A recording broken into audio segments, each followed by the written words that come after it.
আমার বন্ধুগণ, খলিফা হারুনুর রশিদের আমল, খলিফাতুল মুসলিমিন ওমর ফারুকের বেশ পরের ঘটনা এটা। খলিফা হারুন সিরিয়া এলাকা তার নিয়ন্ত্রণে ছিল, রাকা নামক একটা শহর। সে রাকা শহরে বিচারপতি নাই, বিচারপতি পাঠানো হলো। নতুন করে একজন বিচারপতি গেল। বিচারপতি আদালতের চেয়ারে বসলেন। এক বুড়ি মহিলাকে ধরে আনছে চুরির দায়ে। কিসের দায়ে? চুরির দায়ে নিয়ে আসা হয়েছে। চুরি করে ধরা পড়েছেন। কি চুরি করেছেন? ও মা, আপনি কি চুরি করেছেন? তিনি বলছেন, আমি খাদ্য চুরি করেছি। কেন? ক্ষুধার যন্ত্রণা সহ্য করতে না পেরে। এবার আদালত বলে ফেললো, যেহেতু আপনি চুরি করে ফেলেছেন, অবলীলায় স্বীকারও করে নিয়েছেন, হাতটা কাটা হবে না, কারণ আপনি তো অভাবী চোর। হাত কাটা হবে না, তবে চুরির জন্য আদালত অবশ্যই শাস্তি দেবে। আপনার হাতে 50টা বেত্রাঘাত মারা হবে এবং সাথে 500 দিনার জরিমানা দিতে হবে। এই রায় দিয়েই ওই বিচারক করলেন কি, কাজী করলেন কি, কাজীর চেয়ার থেকে চট করে নেমে এসে উপস্থিত সবাইকে ডাক দিয়ে বলছে, শোনো, আমি তো আর চেয়ারে নাই, রায় তো দিতেই হবে, কিন্তু শাস্তি যে 50টা বেত্রাঘাত মারা হবে, বুড়ির গায়ে কোনো বেত্রাঘাত করা হবে না। 50টা বেত্রাঘাতের 20টা বেত্রাঘাত তোমরা আমার 2 হাতে করো আগে। আল্লাহু আকবার বলবেন না? কার ভয়? তারা শাসন করেছেন, তারাও শাসক, তারা বিচারক। এবার বলছেন, আমাকে যে মারবি, চাবুক হাতে নিয়ে যে দাঁড়াবে, সে আমাকে বিচারক মনে করে মারা যাবে না, আমাকে আসামি মনে করে মারতে হবে। যখন মারা হলো, ইতিহাস বলে ফিনকি দিয়ে রক্তগুলো গড়ে গড়ে পড়ছিল। 20টা বেত্রাঘাত মারা যখন শেষ হলো, আরো থাকলো 40, আরো থাকলো 30টা। এবার তিনি বলেন, এই রাকা জনপদের, রাকা শহরের, রাকা পৌরসভার মেয়রকে তাকে ডেকে আনো, প্রশাসককে তাকে ডেকে আনো, উচ্চপদস্থ কর্মকর্তাকে তাদেরকে ডেকে আনো। 3 জনকে শীর্ষ কর্মকর্তাকে 3টাকে ডাক দিয়ে কাজী কয়, এই 3টের 10টা 10টা করে মার। আল্লাহু আকবার বলবেন না? এবার টাকার জরিমানা। কাজী নিজে বলছে, আমি 100 দিরহামের দায়িত্ব আমি গ্রহণ করলাম, বাকি 400 তোমরা পৌর প্রশাসক যারা আছে সবাই ভাগ করে নাও। বহুদিন পরে খলিফা হারুন ওই মহিলাকে ডেকে পাঠালেন। মহিলা কাঁপতে কাঁপতে গিয়ে তার দরবারে যাওয়ার পর খলিফা হারুন রশিদ কাঁদতে কাঁদতে বলছে, বুড়িমা, মাফ করে দিয়েন, আমি আপনার সেবা করতে পারিনি, আমি আপনার খোঁজ খবর নিতে পারি নাই, মেহেরবানি করে আপনি যদি মাফ করেন, আমার আল্লাহ তাআলা মাফ করে দিবে। যেরকম সুবহানাল্লাহ। কি শাসক তারা ছিলেন, আর আমরা কি পাই? কি পাইলাম? কি রাগ করতেছেন নাকি আপনারা? তাহলে মুত্তাকি শাসক দরকার, মুত্তাকি জনগণ দরকার, পরহেজগার বান্দা দরকার। আল্লাহ পাক মান কানা তাকিয়া, আল্লাহ তাআলা জান্নাত রেখে দিয়েছেন শুধু যার ভিতরে তাকিয়া, তাকওয়া আছে, তার জন্য জান্নাত রেখে দিয়েছেন। কোন চোর জান্নাত পাবে না, কোন ডাকাত জান্নাত পাবে না, কোন খুনি জান্নাত পাবে না। সম্মানিত ভাইয়েরা, এই সাবকন্টিনেন্ট আফগান থেকে নিয়ে এই বাংলা পর্যন্ত শাসন করেছে মুঘল পরিবার। জহিরুদ্দিন মোহাম্মদ বাবর কাবুলের মানুষ ছিলেন। তিনি একটা রাষ্ট্র গঠন করেছিলেন, রাজত্ব তিনি চালিয়েছেন, এই মুঘল সাম্রাজ্য তিনি চালিয়েছেন দিল্লিতে বসে। তার ছেলে হুমায়ুন, আকবর, এরপর শাহজাহান, বাদশাহ জাহাঙ্গীর, আওরঙ্গজেব, নাম শোনেন নাই আপনারা? এর মধ্যে একজন বাদশাহ জাহাঙ্গীর, তিনি আল্লাহওয়ালা মানুষ ছিলেন। ফতুয়া আলমগিরি, বাদশাহ আলমগীরের নামে ফতুয়া আলমগিরি, আল্লাহওয়ালা কিছু লোক ছিল। আবার আকবরটার মধ্যে ভেজাল ছিল, লা ইলাহা ইল্লাল্লাহ, আকবর খলিফাতুল্লাহ, এগুলো ভেজাল টেজাল কিছু ছিল। সব ছেলে তো আর একরকম হবে না, সব মানুষ তো একরকম হবে না। বাদশাহ জাহাঙ্গীর তিনি যে সময় রাজত্ব নিয়ে আসেন, ওই সময় এক হিন্দু নারী, হিন্দু মহিলা, বৃদ্ধা নারী, তার দরবারে এসে ডুকরে ডুকরে কাঁদে। বাদশাহ জাহাঙ্গীর বললেন, মা, আপনি কাঁদেন কেন? কি হয়েছে? সম্প্রতি আমার ছেলেকে বিয়ে করাইছি, সুন্দরী একটা বৌমা আমায় পাইছি। আমার বাড়িতে আমার সুন্দরী বউটা থাকে, কিন্তু সন্ধ্যা মাঝামাঝি হলে পরে একজন জালিম এসে জোরপূর্বক জিনা করে যায়, ধর্ষণ করে যায়। কোনো ক্ষমতা নাই, কি করব, উপায় তো নাই। এই কথা শোনার সঙ্গে সঙ্গে বাদশা জাহাঙ্গীরের মাথা ঘুরে গেল। তিনি মনে মনে চিন্তা করলেন, এই কাজটা কে করতে পারে? এই রাজত্বে এত বড় দুঃসাহস তো কারো নাই। নিঃসন্দেহে এই অপকর্মের সঙ্গে জড়িত হতে পারে আমার নিজের সন্তান। কি কথা কি বুঝতেছেন আপনারা? বলেন তো, এটা কি সহজ কাজ না কঠিন কাজ? কঠিন কাজ। বাদশা জাহাঙ্গীর মনে মনে চিন্তায় পড়ে গেলেন। খাওয়া দাওয়া বন্ধ। বহুক্ষণ পর এবার বলছে, বুড়িমা আপনি চলে যান, শুধু আপনার অ্যাড্রেসটা দিয়ে যান, কখন আসে সেই সময়টা আমাকে বলে যান, দ্রুত ব্যবস্থা নিয়ে নেব। এবার যখন তাকে বলে গেল সন্ধ্যার পর পরা সমক জায়গা আমার বাড়ি, আপনি চলে যান। পরের দিন দেরি হলো না, তিনি হাতে তরবারি নিয়ে, আকশবদ্ধ তরবারি নিয়ে রওনা করলেন। সন্ধ্যা হওয়ার পর পর তিনি বললেন, বুড়িমা ওই আসামি ঘরের মধ্যে ঢুকছে নাকি? আসামি মানে কি? উনি কি মনে করেছেন? কি নিজের সন্তান মনে করেছেন? ঢুকছে নাকি? ঢুকেছে। বুড়িমা আমি যখন ঘরের মধ্যে ঢুকবো সেই সময় আপনি বাতিটা নিভায় দিবেন। বাতি নিভায় দেওয়া হলো। বাতি যখন নিভায় দেওয়া হলো, বাদশা জাহাঙ্গীর করলেন কি, নিজেই ঢুকে গেলেন। আড়ালে তিনি খুঁজে পেলেন, একটু আফসা আফসা করে তাকে দেখা যাচ্ছিল। চক্ষু বন্ধ করে তরবারি কোষমুক্ত করে গর্দান বরাবর হাঁকায়া দিলেন। মস্তক ছিটকে পড়ে গেল, ধরটা পড়ে গেল আরেক জায়গায়। এরপরে তিনি আল্লাহু আকবার বলে তিনি বসে গেলেন। এরপরে বলছেন, বুড়িমা আপনি লাইটটা জ্বালায় দেন। লাইট জ্বালা দেওয়ার সঙ্গে সঙ্গে চেহারার দিকে আগে নজর দিলেন, দেখি তো কে। যখন দেখলেন না নিজের সন্তান নয়, শুকরিয়া আদায় করে বললেন আলহামদুলিল্লাহ। এরপরে বললেন, পানি দাও এক গ্লাস। বুড়িমা পানি দিলেন। পানি পান করার পরে বলছো, ও বুড়িমা গতকালকে আপনি আমার আদালতে গিয়ে মামলা দিয়েছেন, সেই সময় থেকে এই সময় পর্যন্ত আমার পেটের ভিতরে খাবার তো দূরের কথা, এক ফোঁটা পানি পর্যন্ত আমার প্রবেশ করে নাই। টেনশনে ছিলাম এই রায়টা কখন কার্যকর করব। কার্যকর হয়ে গেছে। এখন বুড়িমা আপনি তো বিচার পেয়ে গেলেন, আমি আল্লাহর শুকরিয়া আদায় করলাম, আমার সন্তান এটা নয়। বুড়িমার একটা কথা বলতে চাই, সেই কথাটা হলো, এবার তিনি করলেন কি, তার মাথার রাজমুকুটটা ওই বুড়িমার পায়ের নিচে রেখে দিয়ে বলছে, বুড়িমা এই যে রাজ্যের রাজমুকুটটা আপনার পায়ে রেখে দিলাম, আমার দৃষ্টিতে একজন নারীর ইজ্জতের দাম রাজার রাজ্যের রাজমুকুটের চাইতে এই দরবারে এই দেশে কোটি কোটি গুণ বেশি। জোরে কোন সুবহানাল্লাহ। আল্লাহ তুমি এমন শাসক আমার দেশে দাও, জোরে বলি আমিন। এমন শাসক দাও মান কানা তাকিয়া, যার মধ্যে তাকওয়া আছে। আল্লাহ কবুল করো, জোরে বলি আমিন। দোয়া করে দিই। আমার বন্ধুগণ, আবার এই দুনিয়ার সবচেয়ে কুখ্যাত একজন কাফের ছিল। নমরুদকে মেরে ফেলার জন্য আল্লাহ রাব্বুল আলামিন কাকে বলেন, কাকে সিলেক্ট করেছেন? ইন্নাল্লাহা লা ইস্তাহি ইয়াদরিবা মাসালাম মা বাউদাতা।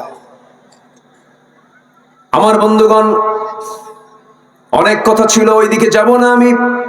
ওই যে আমি চলে গেছিলাম তো ওই লাইনে, কি যে নার্সিল, এটা কি না, এই জন্য ওইদিকে চলে গেছে আমি।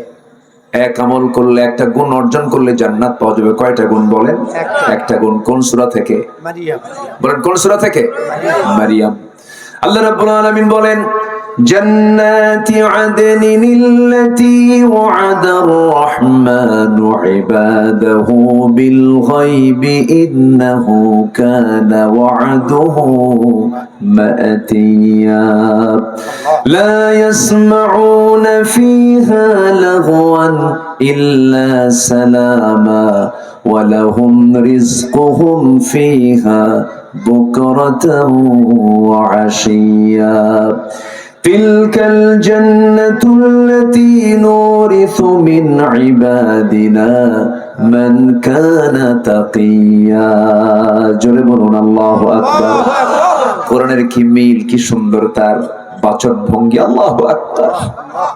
কোরআন কত সুন্দর জানেন। আমি আমার অবসর কাটে কোরআন তেলাওয়াত শুনে শুনে। এক ছোট্ট বাচ্চার তেলাওয়াত, মেবি তার বাড়িটা হবে পারস্যে, ইরান হবে তার বাড়ি, পারস্য, সালমান ফার্সির দেশ। আল্লাহু আকবার। মুহাম্মদ আমিন তার নাম। আমি সেই দিন, আমি মনে হয় তার তেলাওয়াতটা আমি 2 ঘন্টা শুনেছি, একটা না, একটা আয়াতই বারবার শোনা। أأنتم أشد خلقا أم السماء بناها رفع سمكها فسواها وأغطش ليلها وأخرج ضحاها।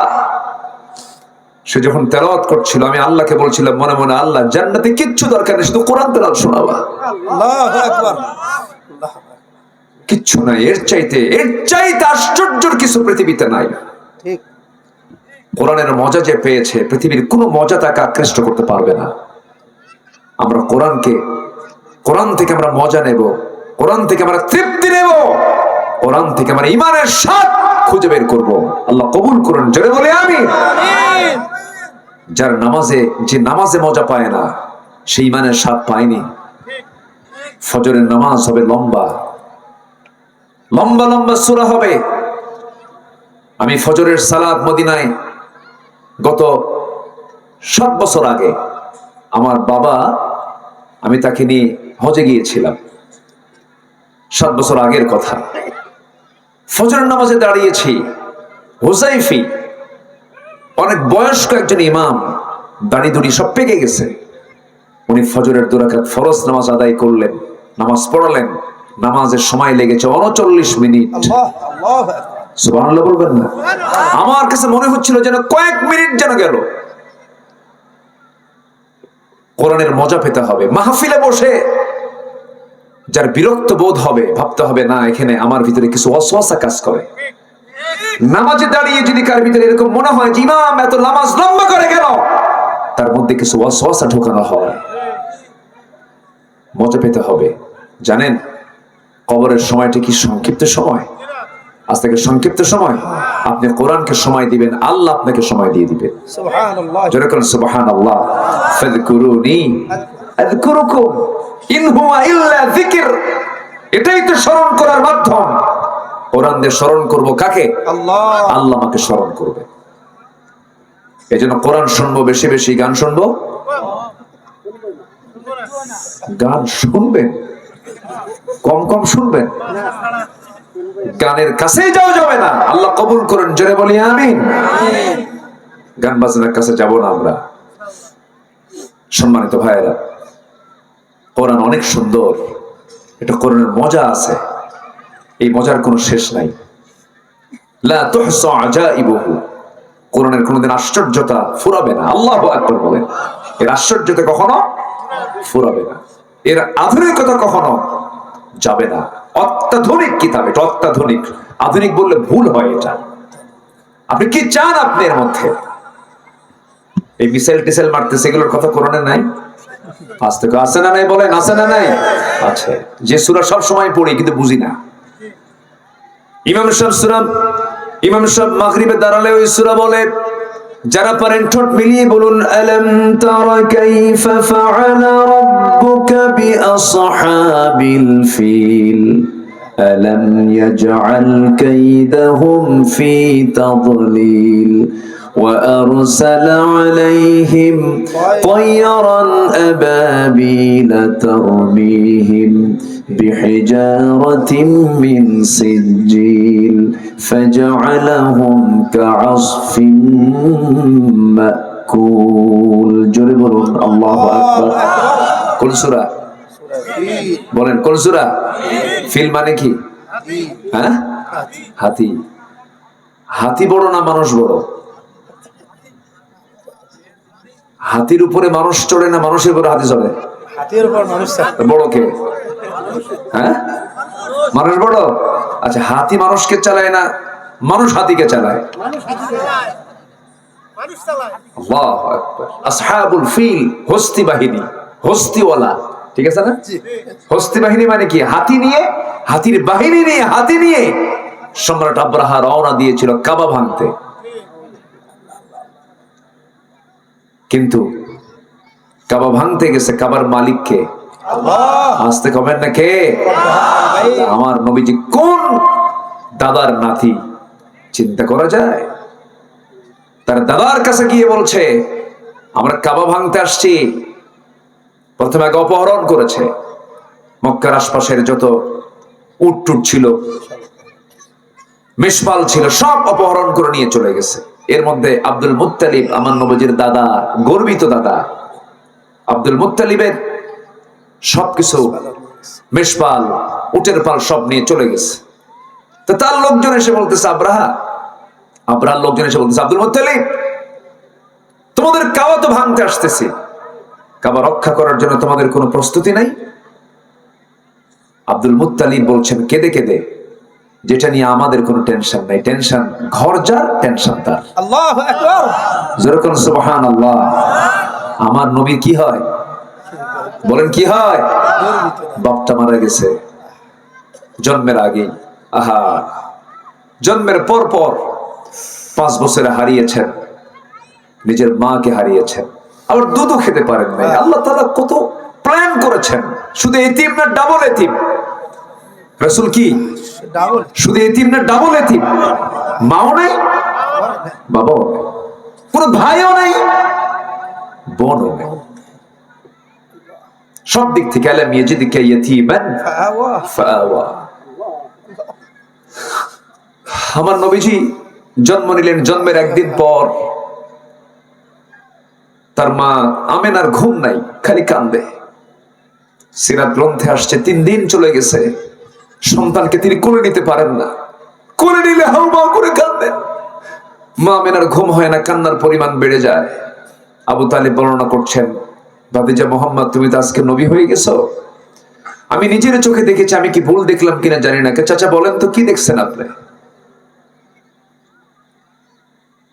আবু তালেব বলেন, তোমার বয়স যেদিন 3 দিন পূর্ণ হয়েছে, আমি তোমাকে দেখার জন্য তোমাদের ঘরে ঢুকলাম। ঘরে ঢোকার পরে দেখি ঘরের মধ্যে কেউ নাই। তোমাকে উঠানে তোমার মা তোমাকে শুয়ে রেখেছে, আকাশের চাঁদ, চাঁদনি রাতে তোমাকে আকাশে শুয়ে রেখেছে, এরকম চাঁদ। তোমার পাশে কেউ নাই, তোমার মাও নাই, তুমি একাকী বসে একাকী শুয়ে আছো। 3 দিন নবজাতক তুমি। তোমার মা দূরে দূরে ডুকরে ডুকরে বসে বসে কান্দে। সেই সময় দেখতে পেলাম তুমি তোমার ডান হাতটা বাম দিকে নাও, আকাশের চাঁদ তোমার হাতের সঙ্গে বাম দিকে চলে যায়। তোমার হাতটা যখন বাম থেকে ডান দিকে নাও, আকাশের চাঁদটা ডান দিকে যায়। দোলনায় দোলনার মতো দোল খেলতেছিল, আমি আবু তালেব নিজের চোখে দেখেছি। আবার যখন দুটো হাত ধরে যখন নিচের দিকে টেনে আনো হাতটা, তোমার হাতের সঙ্গে আকাশের চাঁদটাও নিচের দিকে নেমে আসে। আমি কি ভুল দেখলাম নাকি? ভাতিজা মোহাম্মদ বলো তো। রাসূল কেঁদে বলছেন, চাচা যান, আমার মা আমাকে সময় দেবেন কেমনে? কারণ আমার মা আমাকে কোলে নিলে স্বামীর কথা মনে হয়ে যায়, স্বামীর মহব্বত, স্বামীর স্মৃতিচারণ হয়ে যায়, এই জন্য তিনি আমাকে নিতে পারেন না, আমাকে একাকে শুয়ে রাখেন। আমার নিঃসঙ্গতা দূর করার জন্য আল্লাহ পাক আমার জন্য এই রাতগুলো আকাশের চাঁদকে তিনি আমার জন্য খেলনা বানায়া দিয়েছিলেন। জোরে বলি সুবহানাল্লাহ। আমার নবীজি 5 বছর বনু সাদে ছিলেন। দুধ পান করেছেন কোন মহিলার বলেন তো? মা হালিমাতুস সাদিয়া রাদিয়াল্লাহু তাআলা আনহা। তিনি ঈমান এনেছিলেন। অনেক দিন পর রাসূল তাকে দেখে নিজের গায়ের চাদর বিছায়া দিলেন। বিছায়া দেওয়ার পর মহিলা বসলেন। সবাই বললেন, বিশ্বনবী তার গায়ের চাদর বিছায়া দেয়, মহিলাটা কে? রাসূলের চোখের কোনা বেয়ে টপ টপ করে পানি পড়ছে। রাসূল কেঁদে কেঁদে বলছেন, জানো এই মহিলার এই মার দুধ আমার কিসমতে জুটেছিল। আমি তার কাছ থেকে ভাষা শিখেছি, তার কাছ থেকে আদব শিখেছি। সিরাত গ্রন্থে আসছে তিনি একটা স্তনের দুধ পান করতেন, ডান স্তনের দুধ, বাম স্তনের দুধ তিনি পান করতেন না। মা হালিমা বলেন, আমি তাকে বারবার চেষ্টা করতাম, সে তার দুধ ভাইয়ের জন্য বাম স্তনটা রেখে দিত। আল্লাহু আকবার। আলাম নাশরাহ লাকা সাদরাক ওয়া ওয়াদা'না আনকা ফিজরাক। আমার নবীজির সিনা চাক হয়েছিল বনু সাদে। মা হালিমাতুস সাদিয়ার ঘরে থাকা অবস্থায় ছিল। ওই অঞ্চলে তাকে সিনা চাক করা হয়, ওপেন হার্ট সার্জারি, যেটা সকল হিংসা দূর করে দেওয়া হয়। সম্মানিত ভাইয়েরা, সেই নবীজির আমরা উম্মত হতে পেরেছি, বলি আলহামদুলিল্লাহ। জোরে বলি আলহামদুলিল্লাহ। আমার কথায় মনে হয় মন খারাপ করছেন নাকি আপনারা? কষ্ট পাচ্ছেন না তো? বলি আলহামদুলিল্লাহ। কথার তো কোনো থা থাকে না, বিভিন্ন দিকে চলে যাই। আমরা কি জান্নাত পেতে রাজি আছি তো ইনশাআল্লাহ? কোন জান্নাত নেব আমরা? বলেন, জান্নাতের দরজা তো 8টা, কোনটা নেব বলেন? কয় নাম্বারটা? কয় নাম্বারটা? 1 নাম্বার। তাহলে আমরা হতে হবে আমাদের কয় নাম্বার? 1 নাম্বার হতে হবে। আল্লাহ কবুল করুন, জোরে বলি আল্লাহুম্মা আমিন। তাহলে এই যে মিসাইল বোমাগুলো, এগুলো কোরআন থেকে, কোরআনে আল্লাহ রাব্বুল আলামিন বোমাকে বলে দিয়েছে। আমার বন্ধুগণ, আসহাবুল ফিলের ঘটনা বলে দিচ্ছে, হে রাসূল আপনি কি লক্ষ্য করেন নাই আমি হস্তি বাহিনীর সঙ্গে কি আচরণ করেছি? তাদের সমস্ত ষড়যন্ত্রকে আমি বানচাল করে দিয়েছি। কাইদাহুম ফি তাদলিল ওয়া আরসালা আলাইহিম তায়রান আবাবিল, এবং আমি তাদের জন্য, তাদেরকে প্রতিহত করার জন্য পাঠিয়ে দিয়েছিলাম, ওয়া আরসালা প্রেরণ করেছিলাম, পাঠিয়েছিলাম তায়রান বিমান, আবাবিল, আবাবিল নামক যুদ্ধ বিমান পাঠিয়েছিলাম। তায়র মানে হলো বিমান, তায়র মানে কি? আর মাতার মানে হলো স্টেশন, মাতার মানে স্টেশন। হ্যাঁ, তায়র মানে হচ্ছে বিমান। আওয়ালাম ইয়ারাউ ইলা তায়রি ফাওকাহুম সাফাতি ওয়া ইয়াকবিদুন, আল্লাহু আকবার বলেন। এর কি তাকায় না? কুল্লু ক্বাদ আলিমা সালাতাহু ওয়া তাসবিহাহু, আল্লাহু আকবার বলেন। সব পাখিগুলো কার জিকির করে? আল্লাহ। এলাকায় কি বিল ঝিল আছে না? নওগাঁতে একটা বিলের নাম হলো জবাই বিল, খালি জবাই করে। আপনাদের তো এলাকায় এটা লাস্ট একই আসন, কিন্তু ওই সাপাহার জবাই বিল আছে। মাহফিল করে আসছে কয়েকদিন আগে, এবছরই, গত বছর ছিল বিশাল বৃষ্টি। তো বললো হুজুর আপনি এমন জায়গায় আসছেন আপনার মাইকের আওয়াজ ইন্ডিয়া শোনে। জবাই বিল বলতেছে হুজুর আপনার আওয়াজ ইন্ডিয়াবাসী শুনতেছে। বললাম যে ঠিক আছে, প্রিয় দেশবাসী এবং ইন্ডিয়াবাসী, কথা বলেন নাই, এই দিয়ে শুরু করছিলাম। সম্মানিত ভাইয়েরা, ওয়ারসালা আলাইহিম তায়রান আবাবিল, এটা একটা যুদ্ধ বিমান ছিল। পাখি, আমার দেশে অতিথি পাখি আসে, জবাই বিলা আসে, বিভিন্ন বিলা আসে। এই পাখিগুলোর বাড়ি কি ইন্ডিয়া, পাকিস্তান, আফগানিস্তান বাড়ি না, 40,000 কিলোমিটার দূরে এদের বাড়ি, 40,000 কিলোমিটার।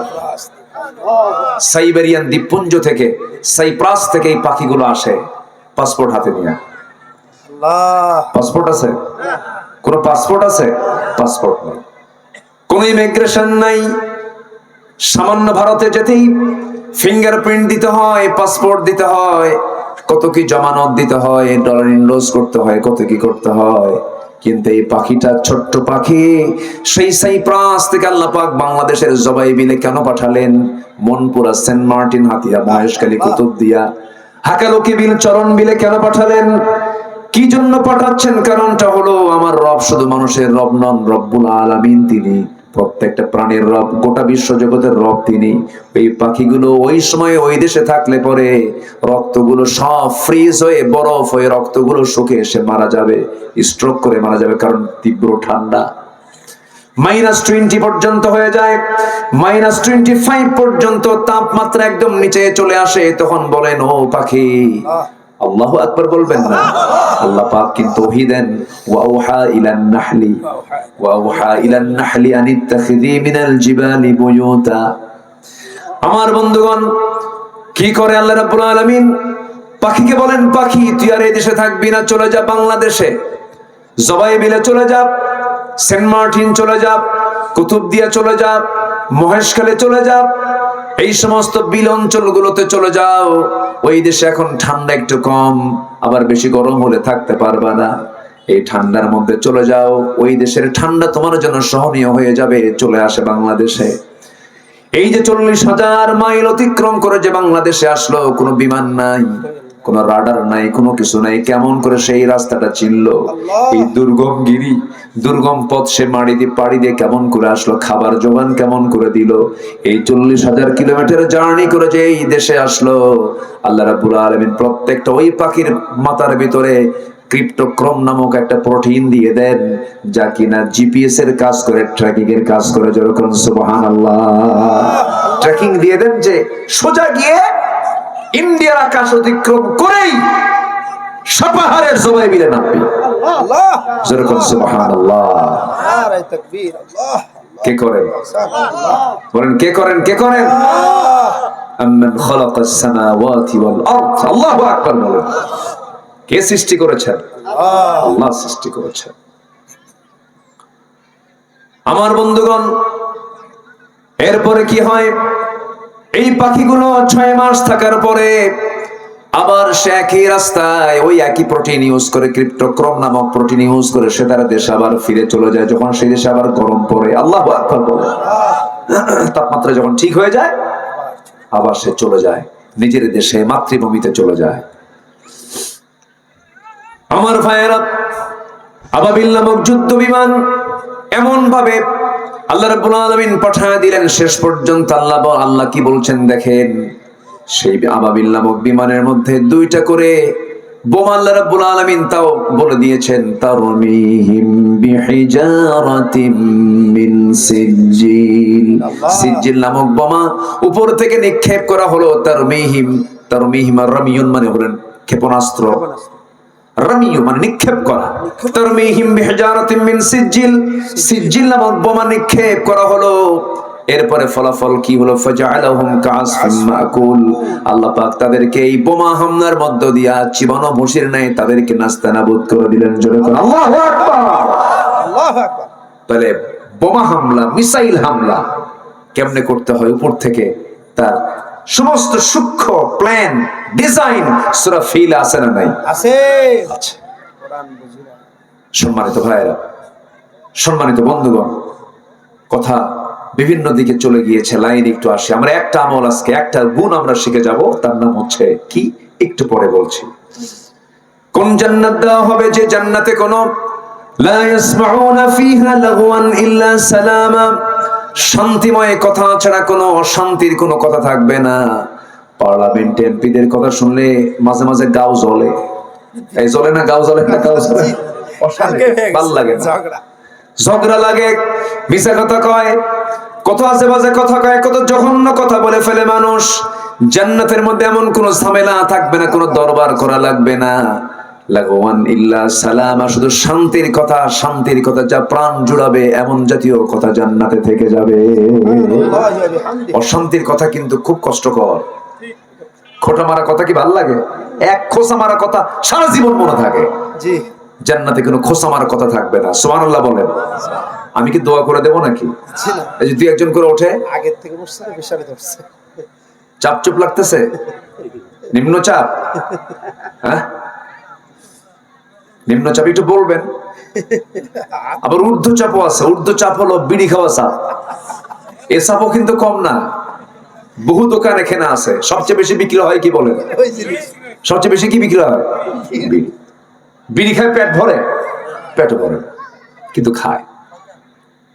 কি যে টানা টানে। নেমিং জুও। ওই যে রংপুরে, কুষ্টিয়া, চিটাগাং এই সমস্ত এলাকায় প্রচুর তামাকের আবাদ হয়। তামাক এলাকা আগে হতো বলে, এখন আর হয় না। না, নগাঁতে খুব কম, আগে ছিল কিন্তু। আল্লাহ ভালো করছে। এখন কুষ্টিয়া হয়। এখন নগাঁবাসী মোটামুটি নাজায়েজ বানা ফেলছে, আর হয় না। বাঁচাইছে আপনাদের, মাশাআল্লাহ। আলহামদুলিল্লাহ। আই রুজিতে কোনো হারাম কিছু না থাকুক, তাই না? আলহামদুলিল্লাহ। আবাদ করবেন না এটা। আমাকে আমার এক মাহফিলে নিয়ে তো বেকায়দায় ফেলছিল। হারাগাছি মাহফিল, আমি জানি না যে মানে মাহফিল কমিটির আয়োজক কার, আমি জানতাম না। বললে তো আমি যেতাম না। তো মাহফিল শেষে আমাকে বলে, হুজুর আমাদের এটা ফ্যাক্টরির উদ্যোগে মাহফিল। কি ফ্যাক্টরি? কি বিড়ি ফ্যাক্টরি। তো বললাম, তো বলেন কি করব? আমি তো বিব্রত হয়ে পড়ে গেছে। বলতে, হুজুর একটু ফ্যাক্টরি বরকতের জন্য দোয়া করেন। কি আমার কথা বুঝতেছেন কি আপনারা?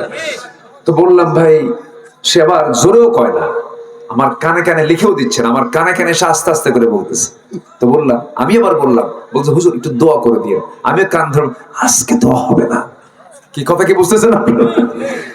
কারণ নাজায়েজ যেটা, তার পক্ষে দোয়া করাও জায়েজ নাই, দোয়া করা যাবে না। যে বিড়ি খায় একটা দোষ, বিড়ি খাওয়ার আগে যদি বিসমিল্লাহ কয় আরেক দোষ হবে। কি কথা কি বুঝতেছেন আপনি? বিড়ি খাওয়া তো দোষ, বিড়ি খাওয়ার আগে বিসমিল্লাহ কইলে কি আরেক দোষ। মদ খাওয়া হারাম, ওর আগে বিসমিল্লাহ বলে কি বলেন, এটা কি ছোটখাটো হারাম? ইমানই তো থাকবে। আমার কথায় কোনো মনে হয় মন খারাপ করতেছেন? হুজুর এই তো জায়গা মতো ধরতেছেন, আস্তে আস্তে আরো আছে, আরো ধরবো। বিড়ি তো খাই, আবার মাহফিল এসে বলে হুজুর বিড়ি খাওয়া কি জায়েজ আছে, মানে জায়েজের চেষ্টায় আছে। তো তামাকের গাছ, এই গাছগুলো দেখতে খুবই এত সুন্দর দেখা যায়, পাতাগুলো একদম, পাতাগুলো হচ্ছে মানে এত সবুজ, পাতা পল্লব গুলো এত সজীব পাতা, বড় বড় পাতা, তাই না? সজীব পাতা, কিন্তু অনেক বড় বড় পাতা। তো আমি বিশাল এরকম একটা মাঠ ভরা কুষ্টিয়ার দিকে এরকম তামাকের গাছ, আমি একজনকে ডাক দিয়ে বললাম, ভাই এতগুলো গাছ লাগাইছে তামাকের, একটা জমির বেড়া নাই, গার্ড ওয়াল নাই, ছাগল গরু তো খায় শেষ করার কথা, ছাগল গরু নাই এলাকায়, হুজুর কুত্তাও খায় না। আমার কথা কি বুঝতেছেন? তাহলে তামাকের পাতার ক্ষতিকর দিক ছাগল বোঝে, গরু বোঝে, কে বোঝে না? মানুষ খায়, ঘুমের আগেও খায়, ঘুমের পরেও খায়, ঘুমের মধ্যে টানে, ঘুমের মধ্যে স্বপ্নের মধ্যেও টানে। ওর টানই হলো সুখ টান। কি যে পায় আল্লাহ জানে। আল্লাহ তুমি নেশা থেকে, এই জাতীয় এই মহামারী থেকে এই জাতিকে হেফাজত করো। প্রতিদিন আপনি একটু ঢাকায় যান, একটু ক্যান্সার হসপিটালে যান, যা দেখবেন যে আকাম কুকাম গুলো কি করছে জাতি, কি খাইছে, লাঞ্চ পচে শেষ। শুধুমাত্র কারণ হলো এই ফুকাফুকি, এই টানাটানি। এগুলো করবো না আমরা, জোরে বলি ইনশাআল্লাহ। মনে হয় একটা এই টপিকটা দেওয়া মনে আমার ভুল হয়ে গেল নাকি? দেখে দরকার ছিল কিনা বলেন? খুব দরকার ছিল। আল্লাহ আমাদেরকে সকল নেশা থেকে হেফাজত করেন, জোরে বলি আমিন। আপনি পান খান, বড় হয়ে গেছেন। আমার দাদার মুখের লাল পান খেতাম, দাদা চাবাতো আবার মুখে দিয়ে দিত, দাদার মুখ থেকে আমি পান খেয়েছি। তাম্বুল খান আপনি, আলেম ওলামা খায় তো। তাম্বুল খেলে, পান খেলে পরে পানের রস হজমে খুব উপকার করে। সাবকন্টিনেন্টের আলেমরা পান খায়, পান খান, সমস্যা নেই। কিন্তু পানের সাথে আবার হাকিমপুরি রহমতুল্লাহ আলাইহি কেন? কি ঠিক কিনা? ভাবতেছেন হুজুর কাউরে বাদ দিচ্ছে? যেটা ইললিগাল সেটা সবার জন্য ইললিগাল। আমরা যাবো না নেশার দিকে। কোন নেশা যেন আমাদেরকে না শেষ করে দেয়। নেশা মানেই শেষ করে দেওয়া। ওয়ালা তুলকু বিআইদিকুম ইলা তাহলুকা, নিজকে তুমি ধ্বংসের দিকে ঠেলে দিতে পারবে না। এটা কার হুকুম? আল্লাহ। আপনি নিজেকে ধ্বংসের দিকে ঠেলে দিবেন কেন? জি সম্মানিত ভাইয়েরা, জান্নাতের মধ্যে এই পচা জিনিস থাকবে না। বহুদিন আগে কুড়িগ্রাম এক মাহফিল ছিল। কুড়িগ্রাম নাম শুনছেন তো? আমাদের দেশে বহুগুলো গ্রাম আছে। দক্ষিণের চট্টগ্রাম, মাঝখানের 14 গ্রাম কুমিল্লা, দক্ষিণের চট্টগ্রাম, মাঝখানের 14 গ্রাম, এই দিকে শেষে এসে মাত্র 20 গ্রাম, কুড়িগ্রাম। নাম শোনেন? কুড়িগ্রামের মাহফিলে আমি এরকম জান্নাতের বর্ণনা দিচ্ছিলাম। জান্নাতটা কেমন হবে, কোনো কথা হবে না, আজেবাজে কোনো গল্প হবে না, সেখানে শুধু শান্তি থাকবে, যা মন চাবে তাই পাবে। এক মুরব্বী মন খারাপ করে দাঁড়ায় বলে, বয়স্ক মানুষ, চামড়া চামড়া কুচকে গেছে, হুজুর সব তো বললেন জান্নাতে বিড়ি পাওয়া যাবে না হুজুর। ওর খুব টেনশন যে আমি যে আমার যা আসক্তি বিড়িতে, জান্নাতে না ফেলে যে জান্নাতে যাওয়ারই দরকার। তার কথার ভাবসাব দেখে এরকম মনে হলো। তো বললাম, চাচা এই পচা জিনিস যা খায় লাঞ্চ নষ্ট হয়, এরকম কোন খাবার জান্নাতে পাবে না। তবে এর চাই তো আরো আকর্ষণীয়, আল্লাহ পাক শারাবান তাহুরা, শরাব দিবেন, শরাব দিবেন,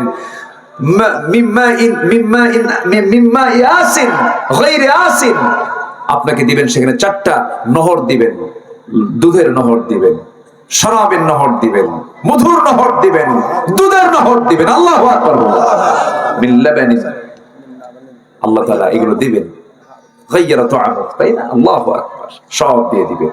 কে দিবেন? কে দিবেন? আল্লাহ দিবেন। ওই জায়গায় কোনো পচা কোনো জিনিস থাকবে? আল্লাহু আসলে মুসাফফা। আল্লাহ কি দেননি, কি রাখেননি জান্নাতের মধ্যে, মন কল্পনাই করে নাই যে আল্লাহ পাক জান্নাতে রেখে দিয়েছেন। জান্নাতে বিয়ে হবে, জান্নাতে কি হবে? জান্নাতেও কিন্তু বিয়ে ছাড়া কোনো সম্পর্ক হবে না। জান্নাতেও আল্লাহ পাক হুরদের সঙ্গে বিয়ে করায় দিবেন। জোরে বলেন সুবহানাল্লাহ। বিয়েটা করায় দিবেন কে? আল্লাহ নিজে বলছেন, আমি জান্নাতে হুরদের সঙ্গে বিয়ে করায় দেব। আর তুমি বিয়ে ছাড়াই তুমি সামনে যা বসে দেখো সিট হয়া, এরকম আছে না? এরকম নোংরামি আছে না নাই? বিয়ে ছাড়া নোংরামি আছে না নাই?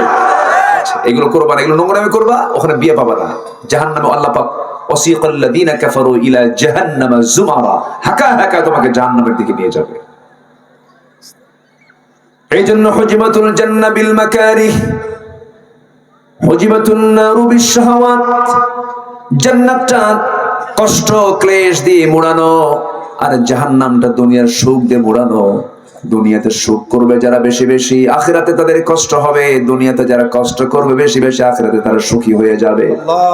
আমার বন্ধুগণ, জান্নাত পেতে হলে একটু কষ্ট তো করতেই হবে। আজান শুনলে আজান শুনলে কোথাও থেমে থাকা যাবে না। আজান শোনা মাত্রই ভাবতে হবে এটা আমার আল্লাহর ডাক। হাইয়া আলাস সালাহ, হাইয়া আলাল ফালাহ। সঙ্গে সঙ্গে মসজিদের দিকে চলে যাব। এই সেন্স যে বান্দার মধ্যে কাজ করবে, সেই বান্দাকে আল্লাহ রাব্বুল আলামিন জান্নাত দিয়ে দিবেন। জোরে কোন সুবহানাল্লাহ। এই যে আল্লাহ পাক ডাকতেছেন নামাজের দিকে আস, এটা কার ডাক বলেন? আর বান্দা সেই ডাকে সাড়া দিয়ে মসজিদে যাচ্ছে, এটা কার ভয় বলেন? মান কানা তাকিয়া। এই ভয়টা যার মধ্যে থাকবে, আল্লাহ পাক তাকে এই জান্নাত দিয়ে দিবেন। জোরে কোন সুবহানাল্লাহ। পরহেজগার হতে হবে আমাদের। এই একটা গুণ যদি মুত্তাকি হতে পারি, পরহেজগার যদি হতে পারি, আল্লাহ রাব্বুল আলামিন এমন সুন্দর জান্নাত আমাকে আপনাকে দিয়ে দিবেন। মুত্তাকির জন্য কিছু রূপ আছে। কোন লোকটা মুত্তাকি, তার মধ্যে কিছু রূপ যদি আপনি দেখতে পান, সেই বান্দাকে মুত্তাকি বলা যাবে। কোরআন বলে দিচ্ছে 8টা রূপ। কয়টা রূপ বলে? 8টা রূপ। 8টা রূপ থাকবে যার মধ্যে, সেই বান্দা হলো মুত্তাকি। কার ভাষায়? আসতে বলবেন না, কার ভাষায়? আল্লাহর ভাষায়। নাম্বার 1 হলো লা ইয়াসমাউনা ফিহা লাগওয়ান ইল্লা সালামা ওয়া লাহুম রিজকুহুম ফিহা বুকরাতান ওয়া আশিয়া। সূরা মুলকের ভিতরে বলছেন ইন্নাল্লাযীনা ইয়াখশাউনা রাব্বাহুম বিল গায়বি লাহুম মাগফিরাতুন ওয়া আজরুন কাবীর। জোরে বলুন আল্লাহু আকবার। মুত্তাকির ভিতরে 8টা রূপ থাকতে হবে। 1 নাম্বার রূপ হলো যে বান্দা আল্লাহকে ভয় করবে বিল গায়বি, অদৃশ্যে। আল্লাহ পাককে তার সে ভয় করবে, না দেখেই ভয় করবে। আমরা আল্লাহকে ভয় করে কি দেখে বলেন? দেখি না, না দেখে। আল্লাহকে দেখা যায় নাকি? পৃথিবীর কেউ কি আল্লাহকে দেখতে পেয়েছে নাকি? আল্লাহকে একজন নবী দেখতে চেয়েও দেখতে পারেন নাই। সেই নবীর নামটা কি? চিল্লায় বলুন, বলেন। মুসা আলাইহিস সালাতু ওয়াস সালাম। আল্লাহ পাক সবচেয়ে বেশি নবীর নাম নিয়েছেন মুসার নাম কোরআনে। যারা হাফেজ, ওয়াইদ কুলতুম মুসা ওয়াইদ ক্বালা মুসা ওমা তিলকা বিয়ামিনিকা ইয়া মুসা। আল্লাহ রাব্বুল আলামিন এই নবীর নামটা বেশি নিয়েছেন। এই নবী আমাদের জন্য মডেল। আমার নবীকে এই নবীর দৃষ্টান্ত দিয়েছেন। ওয়াইদ ক্বালা মুসা, হে রাসূল, যখন মুসা বলেছিলেন, এরকম রাসূলকে শিক্ষা দিচ্ছেন এই নবী দিয়া। কারণ তিনি আগের নবী ছিলেন, তিনি বনি ইসরাঈলদের নবী ছিলেন। মুসা আলাইহিস সালাতু ওয়াস সালাম খুব দামি নবী ছিলেন, কারণ আল্লাহ পাক তার সঙ্গে নিজে কথা বলতেন। ওয়া কাল্লামাল্লাহু মুসা তাকলিমা। আল্লাহ নিজে কথা বলেছেন তার সাথে, তিনিও কথা বলেছেন আল্লাহর সাথে। কথা বলতে বলতে হঠাৎ করে একদিন বলছে, আল্লাহ সারা জীবন তো কথা বললাম, তো দেখা তো হলো না, আজকে তো ভিডিও কল মারবো। কি কল মারবো বলেন? অডিও কলে কথা বললাম। অতএব বাটন ফোন নাই, এখন স্মার্টফোন দিয়ে মারবো। আল্লাহ বলেন লাম তারানি, ভিডিও অপশন নাই, কখনোই তুমি পাবা না। তবে ভিডিও অপশন চালু হবে মরার পরে জান্নাতে। আল্লাহু আকবার বলেন। জান্নাতে দেখা হবে। দেখা হবে না? কার সাথে? বলেন, কার সাথে দেখা হবে? আল্লাহর সাথে। আল্লাহ কার মতো? আল্লাহ আল্লাহর মতো। আল্লাহু আকবার। সম্মানিত ভাইরা, সবাইকে আল্লাহকে দেখতে চাইতো নাকি? আসতে কয় জোরে বলেন ইনশাআল্লাহ। কোথায় গিয়ে দেখবো আমরা? বাপের ভিটায় গিয়ে দেখবো। সবাই কি কয়? ঠিক আছে কিনা বলেন? কার ভিটায় গিয়ে দেখবো? বাপের ভিটা। বাপের ভিটা আমাদের কোথায়? জান্নাত। এগুলো একটা লালন করবো আমরা। আমি এক মাহফিলে গেছি বহুদিন আগে। এক মুরব্বী, উনিও মেহমান, দাড়ি চুল পাকা, বয়স হয়ে গেছে, মুরব্বী মানুষ, বুড়া মানুষ, পীর মানুষ। আমি পীর সাহেবকে আমি মহব্বত করি। আমি তাকে দেখে সালাম দিলাম, আসসালামু আলাইকুম উস্তাদজি, কেমন আছেন? উনি উত্তর দিলেন খুব দুর্বল করে, কথা বললেন না বেশি। কিছু কিছু লোক আছে কিন্তু এরকম টাইপের, কিন্তু উচিত হলো সালাম যে দেয় তার আওয়াজের চাইতে জবাবের আওয়াজটা বেশি জোরে হওয়া উচিত, শুনিয়ে দেওয়া জোরে বলা উচিত। তার চাইতে কেউ সালাম দিচ্ছে আসসালাম ওয়ালাইকুম আসসালাম বলা উচিত, কিন্তু কিছু কিছু সালামের উত্তর আসলে এরকম আছে না, কিছু কিছু মনে হয় খায় না 7 দিন হলে। উচিত না এটা। ভালো বিনিময় কি? ভালো হাল জাযাউল ইহসান ইল্লাল ইহসান। ভালোর বিনিময় ভালো দিতে হয়। তো আমি উত্তর পেলাম না ভালো করে, আমার একটু কেমন যেন মনটা খারাপ হলো যে উত্তর দিলাম না, উত্তর পেলাম না ভালো করে। আমি কিচ্ছু বললাম না, শুধু বললাম হুজুর আপনার পরিচয়টা। ধমক মেরে বার বলতেছে, মনে হয় বাড়িতে বউয়ের সঙ্গে গন্ডগোল ছিল কিনা জানি না, রাগের ঠেলায় বলতেছে আমি অমক পীরজাদা। যখন কইছে পীরজাদা আমি আর কিচ্ছু বললাম না। এবার উনি আমাকে বলতেছে আপনার পরিচয়টা কি? তো আমি বললাম আমি হলাম নবীজাদা। নবীজাত কি কথা কি বুঝতেছেন আপনারা? তুমি আমার দিকে চেয়ে বলতেছে হুজুর ভাই বা কে কি জানি সম্বোধন, ভাই আপনি এরকম করে উত্তর দিলেন কেন? তাই বললাম আপনি যদি পীরের ছেলে, যদি পীরজাদা হন, আমি নবীর ছেলে, আমি হলাম নবীজাদা। দাম কার বেশি? পীরের জাদার দাম বেশি না নবীর জাদার দাম বেশি? কিন্তু নবীর জাদা হয়ে তো কাবিল হওয়া যাবে না, হাবিল হতে হবে। নবীজাদা হয়ে তো আবু জেহেল হওয়া যাবে না, আবু বকর হতে হবে। নবীজাদা হয়ে তো নমরুদ হওয়া যাবে না, ইব্রাহিমের সন্তান হতে হবে। ঠিক কিনা? তাহলে দাম আছে। তাছাড়া নবীর বাপ হয়ে লাভ নাই, আজর হয়ে কাম কি বলে লাভ আছে? নবীর ছেলে হয়ে লাভ নাই, কেনান হয়ে লাভ আছে? কোনো লাভ নাই। আবু তালেব হয়ে লাভ আছে? কোনো লাভ নেই। ইন্নাহু লাইসা মিন আহলিক। হে রাসূল আপনি কাকে আহাল মনে করেন? কিরাম তো আপনার কেউ না। কি নবী তারা ছিলেন? বউ কালেমা পড়ে নাই, ছেলেও কালেমা পড়ে নাই। দাওয়াতের বয়স 900 বছর। ইন্নী দাউতু কওমি লাইলা ওয়া নাহারা।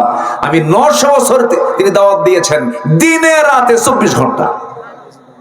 ফলাফল কি? ফলাফল ছিল ইসলাম কবুল করেনি, বিবি ইসলাম কবুল করে। তাদের দাওয়াত কি ব্যর্থ ছিল? দাওয়াত সফল। এই জন্য আমি মাঝে মাঝে আমাদেরকে একটু হতাশ করার চেষ্টা করা হয়, মাহফিলে যদি একটু লোক কম হয় না মন খারাপ। কেন মন খারাপ হবে? একজন নবী দাওয়াত দিয়েছেন, 86 জন পাইছেন 900 বছরে। এত সস্তা না। আল্লাহ যেন মাহফিলকে কবুল করেন। জোরে বলি আল্লাহুম্মা আমিন। আরো জোরে আল্লাহুম্মা আমিন। তাহলে আমরা আল্লাহকে বিশ্বাস করব, আল্লাহকে ভয় করব, দেখে না না দেখে। এটা হচ্ছে মুত্তাকির রূপ, মুত্তাকির একটা গুণ, এটা মুত্তাকির একটা সিম্পটম। এটা মুত্তাকি কি হবে? না দেখে আল্লাহকে ভয় করবে। ইমাম শাফি রাহমাতুল্লাহর নাম শুনেছেন তো সবাই? 4 জন ইমাম, এর মধ্যে একজন অন্যতম ইমামকে শাফি রাহিমাহুল্লাহ রাহমাতুল্লাহ আলাইহি। অনেক বড় আল্লাহওয়ালা লোক ছিলেন, রাসূলকে খুব মহব্বত করতেন, খুব মহব্বত করতেন, নবী প্রেমী মানুষ ছিলেন তিনি। এই ইমাম শাফি একদিন ছোট্ট মানুষ, ক্লাসে বসা, 7 বছর বয়স, 8 বছর বয়স। ইমাম শাফি রাহিমাহুল্লাহ উস্তাদজি ক্লাসে দর্শ নেওয়ার জন্য আসছেন। সবার হাতে হাতে ক্লাস শুরু করার আগে এক মোট করা খরমা সবার হাতে হাতে একটা করে দিয়ে দিলেন। দেওয়ার পরে বললেন, শোনো, এই খরমাগুলো তোমরা তোমাদের যথাস্থানে লুকিয়ে রাখো, যেন কেউ না বের করতে পারে। তবে এই খরমাগুলো তোমরা গোপন জায়গায় রাখবে, আগামীকালকে আমি এসে জিজ্ঞাসা করবো কে কি করেছ। ছাত্রদের মেধাকে যাচাই করার জন্য ওস্তাদ যেমন একটা কৌশল করে ছাত্রদেরকে দায়িত্ব দিয়ে চলে গেলেন। পরের দিন আবার ক্লাসে এসে বলছেন, এই খরমাগুলো লুকায় রেখেছো কারা কারা? সবার হাত উঠলো, কিন্তু একজন ছাত্রের হাত ওঠে নাই, তিনি শাফি রাহিমাহুল্লাহ। তিনি হাত তুললেন না। বলা হলো, শাফি হাত তুললে না কেন? তুমি কি লুকায় রাখো নাই? তিনি এবার বলছে, ওস্তাদ জি, আপনি যখন আমাকে বলে গেছেন, দায়িত্ব দিয়েছেন, সেই সময় থেকে নিয়ে সময় পর্যন্ত আমি বারবার চেষ্টা করে একটা জিনিস আমি কখনো নিজেকে বুঝ দিতে পারি নাই, এই খরমাটা আমি পৃথিবীর কোন জায়গায় রাখবো, যে কোন জায়গায় আমার আল্লাহর নজর নাই। আল্লাহ তো সব জায়গায় নজর, আল্লাহ আছে। আমি আল্লাহর নজর থেকে কোথায় আমি আড়াল করে রাখবো, এই জন্য আমি কোথাও যেহেতু জায়গা পেলাম না সেজন্য সামনেই রেখে দিয়েছি।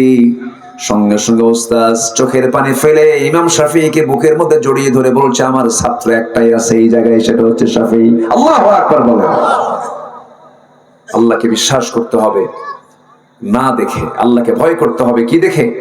না দেখে ভয় করতে হবে। আল্লাযীনা ইউমিনুনা বিল গায়ব হুদাল লিল মুত্তাকিন আল্লাযীনা ইউমিনুনা বিল গায়ব ওয়া ইউকিমুনাস সালাতা ওয়া মিম্মা রাযাকনাহুম ইউনফিকুন। নাম্বার 2 হলো হালাল হারামের সূক্ষ্ম সীমারেখা যারা রক্ষা করে চলবে তারা হবে পরহেজগার বান্দা। আল্লাহ রাব্বুল আলামিন সুন্দর করে এক জায়গায় বলছেন, তিলকা হুদুদুল্লাহ ফালা তাকরাবুহা কাযালিকা ইউবাইয়িনুল্লাহু আয়াতিহি লিন-নাসি লাআল্লাহুম ইয়াত্তাকুন। জোরে বলুন আল্লাহু আকবার। হালালকে হালাল জেনে ওয়াহলালতুল হালাল ওয়া হারামতুল হারাম ওয়া লাম আযিদ আলা যালিকা শাইআন আদখুলুল জান্নাতা ইয়া রাসূলুল্লাহ। এক সাহাবী বলেছেন, হুজুর আমি হালালকে হালাল জেনে হালাল জীবন গ্রহণ করব, হারামকে হারাম জেনে হারাম জীবনকে বর্জন করব, আদখুলুল জান্নাতা ইয়া রাসূলুল্লাহ, আমি কি জান্নাত পাবো নাকি? রাসূল বলছেন, নাম, তুমি জান্নাত পেয়ে যাবে। জোরে বলুন সুবহানাল্লাহ। আপনি হালাল হারাম বাঁচবেন না, কপাল কালো বানাবেন। আপনি হালাল হারাম বাঁচবেন না, আপনি মক্কায় 36 বার গিয়ে কাবা শরীফের দরজা ধরবেন আর বলবেন আমি তো জান্নাত পেয়ে গেছি। এত সস্তা জান্নাত পাওয়া নয়। রাসূল জীবনে হজ করেছেন একবার, কয়বার? একবার। আর আমার দেশে এমন হাজি আছে 36 বার হজ করার পরে সুদ খাওয়া বন্ধ করেন না। শোনেন, এই সময় কেউ উঠেন না, উঠলেই ভাববো সুদ খায়। বসেন। বান্দা যার নাম, তাকে আল্লাহর সামনে মুখোমুখি হতে হবে। মহান রব্বুল আলামিন কত শক্ত একটা আয়াতে বলে দিয়েছেন, ফামান ইয়ামাল মিসকালা যাররাতিন খায়রান ইয়ারাহু ওয়া মান ইয়ামাল মিসকালা যাররাতিন শাররান ইয়ারাহু। যে ব্যক্তি যাররা পরিমাণ নেক আমল করবে তাও সেদিন সে দেখতে পাবে, যাররা পরিমাণ মন্দ কাজ করবে তাও সে সেদিন দেখতে পাবে। কোনো কিছুই তার সামনে অস্পষ্ট থাকবে না, সবকিছু বান্দার সামনে স্পষ্ট হয়ে যাবে। আল্লাহ সেই দিন সব বান্দাগুলোকে ডাক দিয়ে বলে ফেলবেন, ইকরা কিতাবাকা কাফা বিনাফসিকাল ইয়াউমা আলাইকা হাসিবা। বান্দা তুমি তোমার আমলনামা পড়ো, আজকের বিচারের জন্য কাউকে লাগবে না, তুমি নিজেই যথেষ্ট, তুমি নিজেই বিচার করতে পারবে।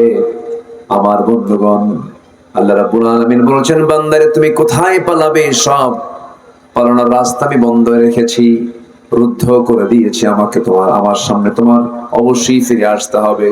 আল্লাহ এক জায়গায় ডাক দিয়ে বলছেন, ইয়া মা'শারাল জিন্নি ওয়াল ইনসি ইন ইসতাতা'তুম أن تنفذوا من أقطار السماوات والأرض فانفذوا لا تنفذون إلا بسلطان। ঠোঁট মিলিয়ে সবাই বলুন, فبأي آلاء ربكما تكذبان। ও জিনেরা, ও ইনসানেরা, এই দুনিয়া থেকে কোথায় তোমরা বের হয়ে যেতে চাও? বের হওয়ার চেষ্টা 1000 বার করবে কিন্তু পারবে না। আমার কাছে তোমাকে ফিরে আসতে হবে। আমি রব, এমন রব, আমি তোমাকে এত নিখুঁত করে স্বতন্ত্র করে বানিয়েছি যে তোমার 10টা আঙ্গুলের নখের যে অগ্রভাগ সম্পূর্ণ স্বতন্ত্র করে বানিয়ে দিয়েছি। বালা কাদিরিনা আলা আন নুসাউইয়া বানানা। এবং আল্লাহ তাআলা মশা নামে একটা আয়াত নাযিল করেছেন এবং মশাকে মিসাল দিয়েছেন, আছে না? আচ্ছা, সূরাতুল বাকারার 22 নম্বর আয়াতে আল্লাহ রাব্বুল আলামিন বলেন, ইন্নাল্লাহা লা ইস্তাহি আন ইয়াদরিবা মাসালাম মা বাউদাতান ফামা ফাওকাহা فأما الذين آمنوا فيعلمون أنه الحق من ربهم। জোরে বলুন আল্লাহু আকবার। আমার কাফেররা বলে, ও ويقولون ماذا أراد الله بهذا مثلا يضل به كثيرا ويهدي به كثيرا الله أكبر আল্লাহ তাআলা এই মশার যে উদাহরণ দিয়েছেন, আজ বিজ্ঞান হালে এসে এটাকে প্রমাণ করেছে মশা ছোটখাটো কোনো প্রাণী নয়। বলেন তো, মশার চোখ বেশি শক্তিশালী না মানুষের চোখ বেশি শক্তিশালী? মশা। রাতের বেলা আপনি লাইট দিয়ে গোটা ঘর আপনি চতুর্দিকে তাকায় তাকায় দেখলেন একটা মশাও নাই, কিন্তু লাইটটা বন্ধ করা মাত্রই বিছানায় যখন আপনি বালিশে যখন মাথা রেখেছেন, পিঠটা যখন বিছানায় দিয়েছেন, 10 মিনিট যেতে না যেতেই মশা আপনাকে খুঁজে আবিষ্কার করে ফেললো। আলোতে না অন্ধকারে? অন্ধকারে খুঁজে বের করলো। আলোতে আপনি তারে পেলেন না, কিন্তু আপনারা খুঁজে বের করলো কখন? অন্ধকারে। অন্ধকারে ছোট্ট একটা পাখি, ছোট্ট একটা মশা, একটা প্রাণী, কি তার আওয়াজ এমন ভাবে এসে ভন ভন ভন ভন আওয়াজ শুরু হয়ে গেল, সারেগামা পাদানিসা। নাকের কাছে এসে, কানের কাছে এসে এমন আওয়াজ, ঘুম তো হওয়া দূরের কথা, ঘুম হবে না। কিন্তু এই যে আওয়াজটা করতেছে, আওয়াজটা কিন্তু তার ভোকাল কোনো কণ্ঠের আওয়াজ না, কণ্ঠের কোনো আওয়াজ নয়। সায়েন্স বলছে প্রত্যেকটা মশা যখন আকাশে ওড়ে, শূন্যে যখন চড়ে, তার পাখাটা এত পরিমাণ নড়ে, প্রতি সেকেন্ডে তার পরিমাণ হলো, পাখা নড়ার পরিমাণ হলো 400 থেকে 500 বার। আল্লাহু আকবার। আজ পর্যন্ত এত দ্রুতগামী কোন মেশিন, মশার গায়ে আল্লাহ তাআলা যে মেশিন সেট করেছেন, এমন কোন মেশিন পৃথিবীতে আবিষ্কার হয় নাই। লা ইস্তাহি আন ইয়াদরিবা মাসালান মা বাউদাতান ফামা ফাওকাহা। আমার বন্ধুগণ, বাউদাতান স্ত্রী মশা, ঠিক আছে না? স্ত্রী মশা। মশা কিন্তু পুরুষ কামড়ায় না। কি মশা কামড়ায়? আমার মায়েরা মন খারাপ করেন না, স্ত্রী মশা কামড়ায়। আমার বন্ধুগণ, এই মশাটা যখন আপনার গায়ে পড়ে, পড়ার আগে কত ফাংশন তার, কত প্ল্যান তার, কারণ আপনি শক্তিশালী মানুষ, আপনাকে কাবু করতে হবে। আপনাকে কামড়াতে হলে অন্ধকারে তালাশ করে, আবার দিনের বেলাও যদি কামড়াতে যায়, রক্ত তো তাকে নিতেই হবে আপনার দেহ থেকে। রক্ত নেওয়ার সময় সে আস্তে করে আগে চামড়ার উপরে বসে, চামড়ার উপরে বসে ব্লাড ভেসেল খুঁজে খুঁজে বের করে চামড়া ফেড়ে ফেলে। এই চামড়া ফেরানোর জন্য তার মুখের সামনে যে সুরটা আছে, সেই সুরের মধ্যে 5টা ফাংশন আছে, 5টা পার্ট আছে। প্রথম 2টা পার্ট দিয়ে সে তার চামড়াটা ফেরে ফেলে। এরপরে 3 নম্বর অংশ দিয়ে সে ব্লাড ভেসেল গুলো খুঁজে খুঁজে বের করে। এরপরে 5ম নম্বর অংশটুকু দিয়ে আসে আস্তে করে, সে তার সুরের একটা অংশ সে ঢুকায় দেয়। ঢুকায় দেওয়ার পরে যখন সে রক্তগুলো বের করে নেবে, সেই সময় চিন্তা করে, যদি এই আঘাতটা যদি বান্দার ব্রেনে গিয়ে সিগন্যাল দিয়ে দেয়, সে তো আমাকে মেরেই ফেলবে। এই জন্য করে কি, আরেকটা অংশ দিয়ে চতুর্দিকে কেমিক্যাল নিঃসরণ করে, অ্যানেস্থেসিয়া করে। অর্থাৎ কোন ডাক্তার যদি কোনো বান্দার অপারেশন করতে যায়, সেই জায়গাটুকু আগে অবশ করে নেয়, আগে ইনজেকশন দিয়ে অবশ করে নেয়। অবশ করে নেওয়ার পরে এরপর অপারেশন সম্পূর্ণ করে। ঠিক তেমনি যখন সে হোলটা ফুটায় দিতে নেয়, চতুর্দিকে কেমিক্যাল নিঃসরণ করে, চতুর্দিকে অবশ বানায় ফেলে, আস্তে করে তার মুভিং আই আছে, চতুর্দিকে তাকাতে পারে এমন ভাবে আপনার দিকে তাকায়া পরখ করুক, আর আপনাকে যাচাই বাছাই করে আপনি কোন ধ্যানে আছেন, কোন কাজে আছেন। আস্তে করে ঢুকায় দিল মশা, তার সুরটা ঢুকায় দিয়া আস্তে আস্তে তুলে বের করে নিয়ে আস্তে আস্তে সে চলে গেল। আপনি টের পেলেন না কেন? অবশ হয়ে আছে। 10 মিনিট, 15 মিনিট, 20 মিনিট পর দেখবেন চুলকানি শুরু হয়, ফুলে যায়। ঘটনা কি? এই তো মশা কামড় মারছে, সে তো অনেক আগে চলে গেছে। যখন অ্যাকশনটা যখন শেষ হয়ে গেছে, কেমিক্যালের অ্যানেস্থেসিয়ার সঙ্গে সঙ্গে বান্দা তখন টের পায়। সুবহানাল্লাহ বলা যাবে না। মসকিউটো ইন্সপায়ার্ড সিরিঞ্জ নামে একটা সিরিঞ্জ তৈরি হয়েছে। আধুনিক বিজ্ঞান, আধুনিক সায়েন্স, মেডিকেল সায়েন্স এটা আবিষ্কার করেছে মশাকে রিসার্চ করে। আল্লাহু আকবার। পেইনলেস নিডলস তারা তৈরি করেছে, যেটার কোনো পেইন হবে না, এমন জাতীয় নিডলস এই মশাকে রিসার্চ করে আবিষ্কার করা হয়েছে। সুদের ধারে পাশে আমরা যাব না, রাজি আছেন না? ইনশাআল্লাহ একটু মরিচ ভর্তা দিয়ে খাই, তাও ভালো।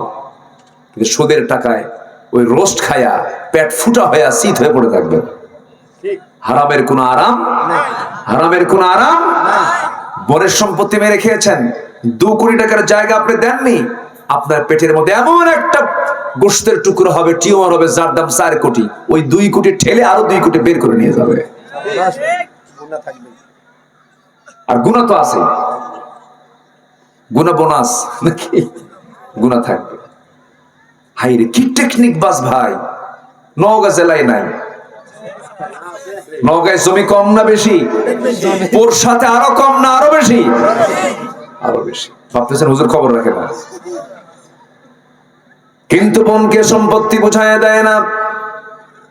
বাপ আরো খারাপ, ছেলে যতটুকু খারাপ বাপ তার চেয়ে বেশি খারাপ। আছে না এরকম, আছে না? সম্পত্তির ক্ষেত্রে আছে না? কিছু কিছু বাপ আছে করে কি, মেয়ে 5টা ছেলে 1টা, হজে যাওয়ার আগে মেয়েদেরকে ডাক না দিয়া, মেয়েদেরকে না বুঝায়া আগে করে কি লুকায় লুকায় ছেলেটার নামে সমস্ত সম্পত্তি লিখে দিয়া, পরে বোনদেরকে ডাক দিয়ে বলে, মেয়েদেরকে ডাক দিয়ে বলে, আমার মেয়েরা সব, আমি যাচ্ছি একটা গরু মেরে দেব। কি মেরে দেব? খাওয়াবে, বোঝেন নাই? গরু একটা মেরে দেব, গরু একটা মেরে দিয়া সব পর্ব শেষ করে ফেলে, জানে নাই লুকোচুরি করে ছেলেকে সব সম্পত্তি লিখে দিয়া এবার মেয়েদেরকে ডাক দিয়ে বলে, মা একটা চরম কাজ করে ফেলেছি, বলা দরকার ছিল, আমি চলে যাচ্ছি হজে, বুড়া মানুষ, মরেও তো যেতে পারি, নাও বাঁচতে পারি, আমার সন্তান তো আমি মরে গেলে ইতিম হবে, 40 বছর ইতিম হবে, 40 বছর ইতিম হয়। তোমাদের সমস্ত সম্পত্তিগুলো আমি আমার ছেলের নামে লিখে দিয়েছি, তোমাদের আমি বিয়ে দিছি, টাকা পয়সা খরচ করেছি, মা আমাকে মাফ করে দাও। আল্লাহ টাকা করছে, আল্লাহ মাফ করবেন? আজ থেকে আল্লাহ মাফ করবেন? লিযযাকারি মিসলে হাযিল উনসাইন, তিলকা হুদুদুল্লাহ। আয়াতের শেষ অংশ হচ্ছে, খবরদার এই অংশের পিছনে কোন জোড়াতালি দিবি না, কম বেশি করবি না। তিলকা হুদুদুল, এটা আল্লাহর সীমা। কোথায়? এগুলো কিচ্ছু নাই। এজন্য তাআল্লামুল ফারাইদ ফাইন্নাহা নিসফুল ইলম, তোমরা ফরায়েজের জ্ঞান অর্জন করো, অংশের জ্ঞান, অংশ বন্টনের জ্ঞান অর্জন করে, এটা হচ্ছে গোটা ইলমের অর্ধেক। আল্লাহু আকবার বলেন। জাহান্নাম থেকে বাঁচার জন্য এই ইলমের দরকার আছে না নাই? সারগার হওয়া দরকার, সবার জানা দরকার, কারণ এটা ঠিক থাকলে জান্নাত ঠিক থাকবে। জমি ঠিক করবেন না, আপনি আইল ছেলে, আপনি জানেন যে আপনার জমি 33 শতক হয়ে আছে 39 শতক। কত শতক বেশি? 33 আর 39, 6 শতক বেশি। আপনি জানেন আপনার সম্পত্তি এখানে বেশি আছে, আপনার না, এটা আরেকজনের শর্ট আছে না নাই? আচ্ছা, শর্ট আছে না নাই? ও আর খুঁজে পায় না, আমার শর্ট কেন, আর খুঁজেই পায় না। এখানে মাপতে আসলে আমার জমি মাপতে দেব না, এরকম বাটপার হাসি আছে না নাই বলেন তো?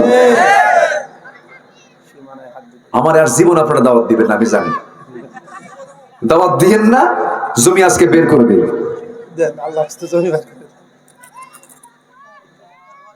দেয় না, আমিনকে আবার কানে কানে বলে দেয়, আমার এখানে যেন শিকল না আসে, তার ব্যবস্থা আমি করে দিচ্ছি। হাতের মধ্যে বুঝায় দেয় ঘুষ। আছে কিনা? আসতে কবে না, আছে না নাই? উচিত ছিল জান্নাতি লোকের কি জানেন, 1 বিঘত জমি যদি কেউ জোরপূর্বক কারো দখল করে, 7 তাবুক আসমান জমিন তার পিঠে চাপায় দিবেন আসরের দিন আল্লাহ তাআলা। কত মারাত্মক ভাব, কত মারাত্মক বিষয়। জমির আইলের কাছে গেলে আইল খুঁজে পাওয়া যায় না। আমি একদিন গ্রামে গেছি, আমার কিছু জমি আছে, জমি দেখতে গেছি, কয়েক বছর যাই না, আইল নাই। 2 দিক থেকে 2 জমি, মাঝখানে আইল তো 2 জমিওয়ালা আবাদ করে, বর্গা দিয়ে রাখছি। কোদাল মারে সোজা করে না, কোদাল মারে হলো বাঁকা করে। কেমন করে মারে? বাঁকা করে মারলে কি আইল থাকে? প্রথম জন জমি ঠিক করতে গিয়া, যখন জমি লাগাবে, জমি প্রসেস করবে, প্রথম জন যতটুকু বাঁকা করে, দ্বিতীয় জন করে, তুই বাঁকা করছিস, আরো বাঁকা আমি করলাম। বাঁকায় বাঁকায় পুলসিরাত ফেল, মানে এত চিকন যে পুলসিরাত ফেল।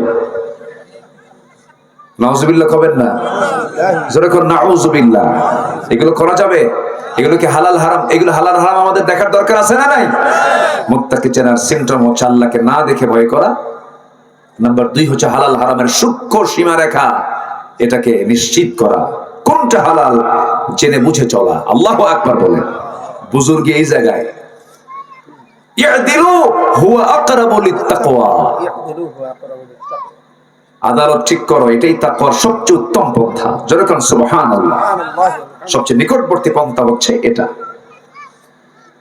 আমার বন্ধুগণ, সাইয়্যিদুনা ওমর ফারুক রাদিয়াল্লাহু তাআলা আনহু রাষ্ট্রের মধু পেয়েছেন, এক বোতল মধু নিয়ে এসে সেখানে 5টা ভাগ হবে, 4টা প্রতিবেশী আর একজন হচ্ছেন তার ঘর, 5 জনের মধু আছে রাষ্ট্রের মধু। এসে বউকে বললেন, বউ আমার মধুটা ভাগ করো, 5টা ভাগ হবে, একটা ভাগ আমাদের, বাকি 4 ভাগ প্রতিবেশীর। স্ত্রী হাতে দেওয়ার কিছুক্ষণ পর বলছেন, তোমাকে মধু ভাগ করতে দেবো না আমি, দাও আমাকে মধু ফেরত দিয়ে দাও। মধুর বোতল হাতে নিয়ে প্রতিবেশীর কাছে গিয়া মধু ভাগ করতে দিলেন। তার অংশের মধুটুকু নিয়ে তিনি বলেন, 4 ভাগ তোমরা সমান করে নিয়ে নাও। তার অংশের মধুটুকু নিয়ে এসে এবার স্ত্রীর কাছে বলছে, স্ত্রী আমার, এই যে মধু আনছে মধুটা তুমি নিয়ে নাও। কিন্তু কিছুক্ষণ আগে যে আচরণটা করা হয়েছে, বউ কি খুশি না বেজার? বেজার হবে? আমার আপনার বউদের অবস্থা কি কম? বেজার হতে পারে? সংসার তো তুমি করবা না, আমারে বিশ্বাসই করো না তুমি, কি ঠিক কিনা? কিন্তু কি বলে ওমর ফারুকের স্ত্রী রাদিয়াল্লাহু আনহার স্ত্রী এমন নন, ভদ্রচিত আচরণ তার মধ্যে ছিল। তিনি রাগ করেন নাই, তবে একটু মনটা খারাপ হতেই পারে, কারণ মানুষ তো মন খারাপের কারণ আসলে তো মন খারাপ হতেই পারে, বেয়াদবি করলেন না। এবার এসে বলছেন, স্ত্রী আমি ওমর, আমি তোমাকে ভালোবাসি, তুমি আমাকে ভালোবাসো। আমি রাষ্ট্র চালাই, তুমি আমার পরিবার চালাও। তুমি না থাকলে আমি অচল হয়ে যেতাম, বড় বেকায়দায় পড়ে যেতাম। আমি তোমার কাছে চির ঋণী, চির কৃতজ্ঞ। স্ত্রী আমি তোমাকে ভালোবাসি, কিন্তু আমি তোমাকে মধুভাগ কেন করতে দিলাম না? এই মধুভাগ আমি তোমাকে করতে দিলে, মধু হলো তরল জিনিস, এই মধু যখন ভাগ করতে যাবে তোমার হাতের মধ্যে কিছু মধু লেগে যাবে, 1 ফোঁটা হোক 2 ফোঁটা হোক, সমান সমান মধু কখনো করা যাবে না, কারণ 1 ফোঁটা 2 ফোঁটা মধু হাতে লেগে যেতেই পারে। এতটুকু অংশ বেশি আসুক আমাদের ভাগে চাইলেই মনে করে মধুভাগের দায়িত্ব আমি অন্যের কাঁধে চাপাইয়া দিয়েছি। কি সূক্ষ্ম চিন্তা তাদের মধ্যে ছিল। আমার বন্ধুগণ, ওমর ফারুক রাদিয়াল্লাহু তাআলা আনহু জনগণকে দেখার জন্য এক রাতে বের হয়েছেন। সিরাত গ্রন্থে এসেছে, গভীর রাত এক বৃদ্ধা নারীর ঘরের সামনে গিয়ে দাঁড়িয়ে ডাক দিলেন, কেমন আছেন বুড়িমা? সাথে ছিলেন সাইয়্যিদনা আলী রাদিয়াল্লাহু তাআলা আনহু। বুড়ি বলতেছে, ভালো থাকবো কেমনে, ভালো তো নাই তেমন। কেন, কি হয়েছে? একজন খলিফা নিযুক্ত হয়েছে, তার নাম ওমর, আজ পর্যন্ত আমার কোনো খোঁজ খবর নিল না। কার সামনে কয়? উনি জড়সড় হয়ে গেছেন, নিজের পরিচয় দিচ্ছেন না। এবার তিনি বলছেন, আম্মা জান, এত দূর মিন ফাজ্জিল আমিক, প্রত্যন্ত একটা অঞ্চলে, এই প্রত্যন্ত অঞ্চল ওমর আসবে কেমনে? তার তো আসা বড় কষ্ট হয়ে যায়, এই জন্য আসতে পারে না, আপনি মাফ করে দিয়েন। এবার মহিলা বলছে, এত বড় প্রত্যন্ত অঞ্চল যদি মনে হয়, দায়িত্ব নেওয়ার কি দরকার ছিল? ওমর ফারুক কাঁদতে কাঁদতে অস্থির হয়ে গেলেন, নিজের পরিচয় গোপন করে নিয়ে এবার বলছে, বুড়িমা, ওমররে মাফ করার জন্য আপনার কি লাগবে বলেন। এবার বুড়ি মহিলা বলতেছে, আমাকে কিছু টাকা পয়সা দিতে হবে। চুক্তি হয়ে গেল, 25 দিরহামান, 25 দিরহাম তার সামনে দেওয়া হলো। এবার 25 দিরহাম দেওয়ার সময় ওমর ফারুক ডাকতেছে, আলী এইদিকে আসো। তিনি বলছেন, আমিরুল মুমিনিন আমি আসতেছি। আমিরুল মুমিনিন শব্দটা বুড়ির কানে চলে গেছে। এবার বুড়ি জড়সড় হয়ে বলছে, আহারে, কার সামনে আমি কি বলে ফেললাম, বড় তো ভুল করে ফেলেছি, আমিরুল মুমিনিন আপনি আমাকে মাফ করে দেন। এবার ওমর ফারুক বলছেন, আমার আম্মা জান, আপনি যেটা বলতেছেন, আপনি মাফ চাবেন কেন, আপনি আমারে মাফ করে দেন। এবার তিনি বললেন, আপনি যে আমাকে মাফ করে দিয়েছেন, টাকার বিনিময়ে সেই টাকাটা আমি আপনাকে দিয়েছি জরিমানা, আপনি আমাকে লিখিত করে দেন। কোনো কিছু না পেয়ে নিজের জামাটা ছিঁড়ে ফেললেন, নিজের জামায় সুন্দর করে লিখে নিয়ে সেই কাপড়টা তিনি ভাঁজ করে নিয়ে বাড়িতে গিয়ে সন্তানদের মাঝে ওসিয়ত করে বলছেন, যেদিন ওমর মারা যাবে, ওমরের কাফনের কাপড়ের সাথে তোমরা এই চিঠিটা লেখায় দিবা, এই চিঠিটার সাথে দিয়ে দিবা, আমি আল্লাহকে দেখাবো, আল্লাহ যেন আমাকে মাফ করে দেয়।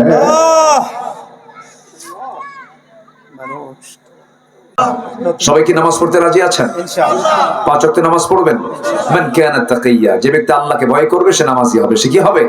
নামাজি হবে। সাইয়েদনা ওমর ফারুক রাদিয়াল্লাহু তাআলা আনহু সারা জীবন দোয়া করতেন, আল্লাহ আল্লাহুম্মা রযুকনি শাহাদাতান ফি সাবিলিক ওয়াজআল মাউতি ফি বালাদি রাসূলিক, আল্লাহ তুমি আমাকে শহীদি মওত দাও, নবীর শহরে মৃত্যু দাও। আল্লাহ পাক দোয়া কবুল করে নিয়েছেন। আলহামদুলিল্লাহ। যদিও মদিনায় যুদ্ধ নাই, কিন্তু আল্লাহ পাক তার শাহাদাতকে কবুল করে নিয়েছেন। কেমন করে? তিনি ফজর নামাজ আদায় করার জন্য বাড়ি থেকে বের হলেন। আগের যুগের শাসকরা নামাজ পড়তেন না পড়াতেন? ইমাম ছিল, আমার নবীজি তিনি কি নামাজ পড়েছেন না পড়াইছেন? পড়াইছে তিনি কি তার কারো মুসল্লি ছিলেন? ইমাম। আমার নবীজির সামনে কেউ নামাজ পড়াইছে কোনোদিন কেউ? না। আমার নবীর পিছনে সবাই নামাজ পড়েছে। নেতা নামাজ পড়াবে, যে নেতা নামাজ পড়ানোর যোগ্যতা রাখে না মুখে থুতু মারি। ঠিক। আসতে কর কেন? যে নেতা নামাজ পড়াতে পারে না সেই নেতার নেতৃত্ব মানা জায়েজ নাই। তার নেতৃত্ব দেওয়াই তো জায়েজ নাই। যে নামাজই পড়াতে পারে না ও কিসের নেতা? ও কিসের লিডার? ওটা আমার নবীজি নেতৃত্বের ইঙ্গিত দিয়ে গেছেন মৃত্যুর পূর্বে, আমার মুসাল্লা আমি নামাজ পড়াতে পারছি না, আমার মুসাল্লা আবু বকরকে দাঁড় করায় দাও। দাঁড়ায় গেলেন, ইন্তেকাল করলেন। ওই ইমামটাই হয়ে গেছে খলিফাতুল মুসলিমিন। সুবহানাল্লাহ। যেরকম সুবহানাল্লাহ। নামাজ থেকে নেতৃত্ব আসবে। কিসের থেকে নেতৃত্ব আসবে? নামাজ থেকে। যে নেতৃত্ব নামাজ থেকে আসে না সেই নেতৃত্বের উপরে গজব, ঠিক। কোনো বরকত থাকবে না, সংকট হবে, ধর্ষণ বাড়বে। এমন কোন দিন নাই পত্রিকার নিউজে পাই না, মিডিয়ার নিউজে পাই না যে ধর্ষণ নাই, কোনো বিচার নাই। কে করবে কার বিচার? মাদকদ্রব্য সহ ধরা পড়ে, পুলিশ কষ্ট করে ধরে, সীমান্তবর্তী এরিয়া থেকে এই মাদকদের ধরে থানায় জমা করে নেতাকে ফোন দিয়ে বলে, নেতা ভাই আসামি খুঁজে পাইছে, আসামি মাল সহ গ্রেফতার করছি। নেতা কয় মাল সহ ছেড়ে দে, মাল সহ সাইডা দে। ছেড়ে দে। হবে কেমনে কাম? বলে কাম হবে? মান কানা তাকিয়া, তাকওয়া তো নাই, নাই। কারণ ওই মালের মধ্যে ওর অংশ আছে, ও খাবে। ও খাবে। যারা মাল খায় তারাই মদের আইন পাশ করে, ঠিক। যারা নামাজ পড়ে না তারাই নামাজের আইন কায়েম করে না। ঠিক। রাগ করেন আর যা করেন বলে যাই। রাগ করতেছেন নাকি আপনারা? সম্মানিত ভাইয়েরা, ওমরে ফারুক রাদিয়াল্লাহু তাআলা আনহু এবার বললেন আমি একটু নামাজে যাচ্ছি, চলে গেলেন। ঘর থেকে বের হয়ে মসজিদে নববীর দিকে গিয়ে ইমামের মুসাল্লায় দাঁড়ায় গেছেন। প্রথম রাকাত মনোযোগ দিয়ে সুন্দর করে নামাজ পড়লেন। দ্বিতীয় রাকাতে রুকুতে যখন চলে গেছেন, আবু লুলু মাজুসি ডান দিক থেকে এসে টার্গেট করে তার পেটের মধ্যে চাকু ঢুকায় দিল।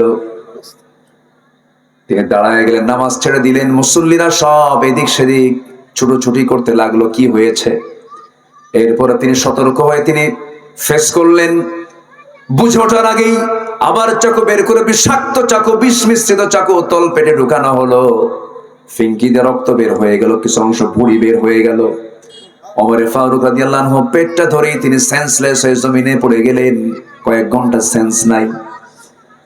নামাজটা শেষ হলো না, ফজরের নামাজটা পরিপূর্ণ করতে পারলেন না। কয়েক ঘন্টা পর সূর্য উদিত হওয়ার পরে তার সেন্স যখন ফিরে এলো, সন্তানের দিকে তিনি নজর দিয়ে দেখেন তার সামনে সন্তান ডুকরে ডুকরে কান্দে। ওমরে ফারুক বলছেন, কলিজার টুকরা আব্দুল্লাহ কাঁদো কেন? কান্না করার দরকার নাই, তোমার বাবার সারা জীবনের দোয়া আজকে কবুল হওয়ার পথে। আমি শহীদ হতে চলেছি, কারণ আমাকে যে আঘাত করেছে সে কোনো মুসলিম পরিবারের কেউ নয়, সে একজন অগ্নি পূজক। আবু লুলু মাজুসি আঘাত করেছে আমাকে, আমি শহীদের দরজা পেয়ে যাচ্ছি আজকে। আব্দুল্লাহ হাসি মুখে আমাকে বিদায় দিয়ে দিবা, আমার জন্য পানি আনো। এক গ্লাস পানি নিয়ে আসলো। আব্বাজান পানিটা পান করুন। তিনি বলছেন, কিসের পানি আল্লাহ? পান করার জন্য না, না, আমার কলেজায় চুল পরিমাণ কোনো তৃষ্ণা নাই।